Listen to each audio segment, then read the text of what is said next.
Imagine two people standing side by side. One earns millions, the other earns far less, and yet the second person is wealthier. How? It's not intelligence, not luck, not even income. It's behavior. In a world obsessed with numbers, charts, and market predictions, we often forget the one variable that can't be calculated: the human mind. Our emotions, our upbringing, our biases, they silently steer our financial decisions more than any spreadsheet ever could. And this is where the real story begins. The Psychology of Money, written by Morgan Housel, is not your typical finance book. It doesn't hand you formulas or promise the secret to becoming a millionaire overnight. Instead, it ventures into the quiet, often overlooked realm of how we think about money. Housel, a former columnist at The Motley Fool and The Wall Street Journal, brings clarity to the chaos of personal finance through storytelling, insight, and an unshakable truth. Doing well with money has little to do with how smart you are and a lot to do with how you behave. This is a book about financial decisions and the deeply human psychology behind them. Let's start with a simple but powerful story from the book, The Story of Grace Groner and Richard Fuscone. Grace was a humble secretary. She lived in a one-bedroom house, wore modest clothes, and never made headlines. When she passed away, people were stunned to learn she had quietly amassed over $7 million and donated all of it to charity. Richard Fuscone, on the other hand, was a Harvard-educated Merrill Lynch executive. Wealthy, well-connected, and celebrated. But in the 2008 financial crisis, he lost it all. He filed for bankruptcy and saw his fortune vanish. So what went wrong? Housel isn't here to shame success or glorify frugality. His point is deeper. Financial success isn't always about what you know. It's about how you behave when no one's watching. In the early chapters, he lays the foundation with a bold statement: money is not logical, it's emotional. He explains how every individual experiences money through their own lens. A person who grew up in poverty will approach risk, savings, and investment differently than someone raised in wealth. Even two siblings in the same household can carry entirely different financial philosophies. The way we think about risk, opportunity, and reward is built not on facts, but on our life experiences. Main concept: luck and risk. Then comes one of the most humbling truths of the book, the delicate dance between luck and risk. Take Bill Gates, for example. He didn't just work hard. He also happened to attend one of the only high schools in the world with a computer. Out of thousands of equally smart kids, Gates had access to a tool that changed everything. This doesn't diminish Gates's talent, but it highlights something we often forget. Success isn't always earned, and failure isn't always deserved. The same dice that brings someone fortune can just as easily bring another misfortune. Housel challenges us to acknowledge this uncomfortable truth and use it not to shame the successful or pity the less fortunate, but to remain humble, to recognize that in personal finance, luck and risk are two sides of the same coin. Power of compounding and long-term thinking. One of the most powerful chapters in the book unpacks the secret behind Warren Buffett's immense fortune. Spoiler alert, it's not just brilliance, it's time. Buffett began investing when he was a child and continued well into his 90s. The real magic: compounding. Housel illustrates that 99% of Buffett's wealth was accumulated after his 50th birthday. It's not sexy, it's not flashy, it's not overnight. It's the quiet power of patience. But here's the twist: compounding doesn't just apply to money. It applies to behavior, to consistency, to discipline. A small good habit, repeated for years, outweighs the occasional grand gesture. It's the reminder we all need. Doing well with money is less about making big moves and more about not interrupting your progress. Saving versus investing and why you need both. In a world obsessed with investing, Housel takes a surprising detour. He emphasizes saving. Saving, he explains, is not just the leftover money after spending. It's the foundation of financial independence. It's freedom. Why? Because saving gives you flexibility. It creates a margin for error. It protects you when life throws curveballs, and it will. While investing involves risk, saving is the safety net. You don't need a reason to save. You just need the awareness that the future is uncertain, and that uncertainty demands preparation. Housel compares wealth to an iceberg. What people see is spending. What they don't see, the hidden mass, is saving. Real wealth, he argues, is what you don't see. You're not crazy understanding personal experience. Another compelling insight from the first half of the book is the concept of "you're not crazy." The financial decisions people make might look irrational on the surface, but when you understand their background, they make sense.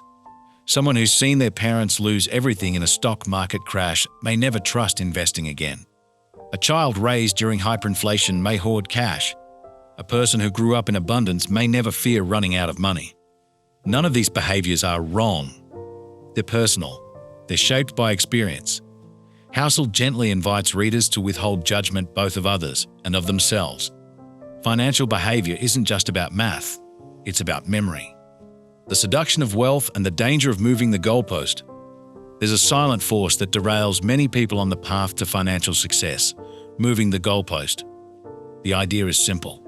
You start off wanting financial security, then you want a nicer car, then a bigger house, then a private jet, and no matter how much you earn, it never feels like enough. Why? Because envy creeps in. Morgan Housel shares how dangerous this can be. The moment you tie happiness to external comparisons to what others have, you enter a game you can't win. There's always someone richer, flashier, luckier. True wealth, he suggests, is being content. Not complacent, but content. It's the ability to say, "I have enough." Tales drive everything and rare events shape the world. In one of the most eye-opening chapters, Housel introduces the concept of tail events. These are rare, unexpected moments, crashes, windfalls, pandemics, revolutions that change everything. The most important events in history and finance are often these outliers. Yet we build our expectations based on the average. It's a dangerous mistake. Just as one brilliant investment can change your life, one poor decision can undo years of progress. Housel urges readers to respect the power of tail events not by living in fear, but by building resilience. Prepare for surprises. Expect the unexpected. And so, as the first half of the psychology of money unfolds, a clear picture emerges. Personal finance is far less about spreadsheets and more about self-awareness. It's about knowing your tendencies, your triggers, your past, and making peace with them. As we continue this journey, the stories deepen, the lessons become sharper, and the questions more intimate. What truly makes you feel wealthy? How do you build a life where money serves you, not the other way around? The answers lie just ahead. Most people think wealth is built through intellect, timing, or strategy. But Morgan Housel reminds us again and again, it's often the mundane, the quiet, and the consistent that truly shape our financial destiny. And at the heart of it all lies one unshakable truth. Money's greatest intrinsic value is its ability to give you control over your time. It's not about retiring early. It's about waking up and choosing what to do with your day. To be free from worry, obligation, and dependence that is the real luxury wealth can buy. Not the car, not the clothes, but autonomy. This subtle but profound insight becomes a recurring theme in the second half of The Psychology of Money. Housel encourages us to stop chasing the image of wealth and start protecting what truly matters: freedom. Some choices in personal finance don't seem mathematically perfect, and that's okay. Housel makes a striking distinction. Being reasonable is often better than being rational. For instance, paying off your mortgage early might not be the most efficient use of money if your interest rate is low. But if being debt-free helps you sleep better at night, that's a win. The goal isn't to maximize every percentage point, it's to build a relationship with money you can live with. He explains, "You're not a spreadsheet, you're a person. And peace of mind often beats precision." The power of enough. One of the most haunting lessons in the book comes from a real story. Rajat Gupta, once a respected business leader and philanthropist, found himself in prison for insider trading. Why? He wanted more even though he already had more than most could ever dream of. In contrast, Housel shares the story of Ronald Reed, a janitor and gas station attendant who quietly amassed millions simply by saving, investing consistently, and never chasing more than he needed. The difference? One knew what was enough. The other didn't. Knowing when to stop, when to be content, when to say this is sufficient is a form of wisdom rarely taught but deeply necessary. The illusion of control and the power of room for error. Another striking idea from the latter chapters is this: we are far less in control than we think. Forecasts fail. Markets surprise. Life intervenes. And yet, many people build financial plans based on ideal scenarios, forgetting that the future rarely follows our blueprint. That's why Housel emphasizes the importance of room for error. Whether it's saving more than you think you'll need, assuming lower returns, or simply having a rainy day fund, resilience is built not by being right, but by being prepared to be wrong. Wealth, in this sense, becomes less about ambition and more about endurance. Confounding compounding. The idea of compound growth is simple in theory, but difficult to grasp emotionally. We crave immediate results, but wealth building, like growing a forest, takes time. Decades, sometimes. Housel reminds us that small changes, saving a bit more, investing a little longer, avoiding one big mistake, compound over time in ways we can't fully comprehend. This is why so many people fail to stick with long-term plans. The early progress is invisible, but those who endure, who stay steady while others chase trends, are often the ones who quietly, steadily win. As he says, you don't need to do extraordinary things to get extraordinary results. Wealth is what you don't see. One of the book's most elegant ideas is this: wealth is invisible. That flashy car? That might be debt. That big house? Maybe it came at the cost of peace of mind. Wealth isn't what's shown off, it's what's held back. It's the income not spent, the quiet savings, the disciplined decisions no one sees. This reframing is powerful, because in a world obsessed with appearances, Housel invites us to build quiet wealth that gives us freedom, not attention. Independence as the ultimate dividend. Time, Housel argues, is the most valuable asset. Not stocks, not real estate. Time. Financial independence doesn't necessarily mean retirement. It means waking up and deciding how you spend your time, because you're not forced to trade hours for survival. When you save more, spend carefully, and invest wisely, you're buying time. Time with loved ones, time for health, time to think, rest, explore. And in the end, isn't that what we're really after? You and me, different games, different goals. A trap many fall into is comparing their financial decisions to others. But here's the catch: most of us are playing different games.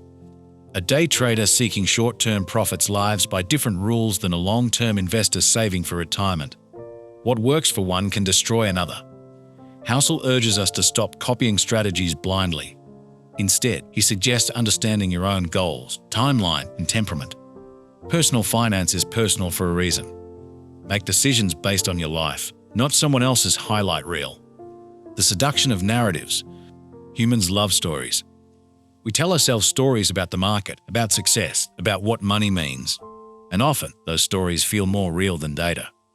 But narratives can mislead. They can make us overconfident. They can blind us to risk. Housel warns us not to confuse a good story with a good strategy. Just because something feels right doesn't mean it is. Clarity comes from simplicity, patience, and humility, not from convincing narratives. True wealth is not a number. As the book draws to a close, one message rises above all others. True wealth is not a number in your bank account. It's the ability to wake up and choose. It's the security of knowing you're okay even when things go wrong. It's the discipline to avoid envy, the humility to accept randomness, and the wisdom to value time over things. In the end, the psychology of money isn't about money at all. It's about what kind of life you want to build and how your financial decisions support that vision. Morgan Housel doesn't hand you a formula. He gives you a mirror. And through his stories, insight, and quiet wisdom, he helps you see what truly matters: patience, humility, independence, and clarity. Because how we handle money is often how we handle life. And when we understand ourselves better, we make better decisions with money and beyond. If you found this summary meaningful and you'd like more reflections like this, you're warmly invited to subscribe for future stories and insights. We'd also love to hear from you what idea from the psychology of money resonated most with you. Feel free to share your thoughts. And if someone close to you might find peace or clarity in these lessons, consider sharing this audio with them. Thank you for spending this time with us. Until next time, stay curious, stay reflective, and take care.